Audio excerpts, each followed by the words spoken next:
The proposed zoning changes could potentially increase building heights by up to 15 feet in this part of Bay Ridge. The Department of City Planning says these changes are needed to increase affordable housing, but opponents say they'll allow developers to destroy the character of neighborhoods like this one. Community Board 10 is representing the interests of local neighborhoods. I spoke with the district manager to learn what's known at this point about the proposal.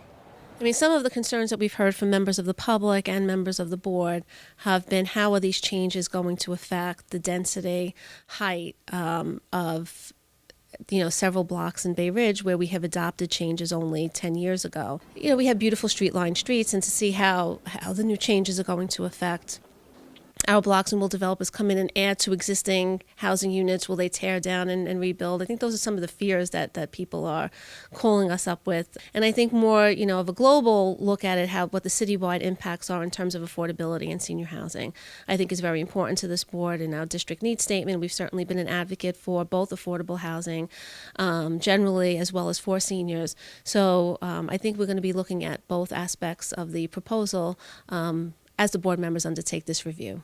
For planning purposes, the different zones of our city are categorized into contextual districts, shown in this map. There are modifications made both for market rate housing and for affordability and senior housing. The three districts that it would affect are the R7A, R6A, and R6B.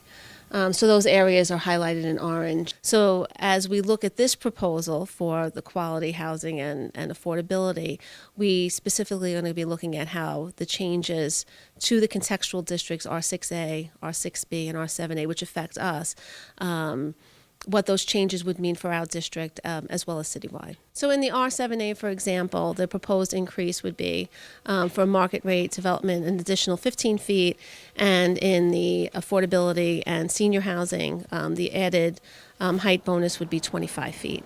Community Board 10 has not yet taken a position regarding the city's proposed changes.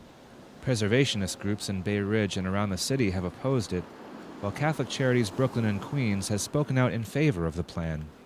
Right now we're kind of in a review and information seeking stage of our review of the EAS statement, which is an environmental assessment.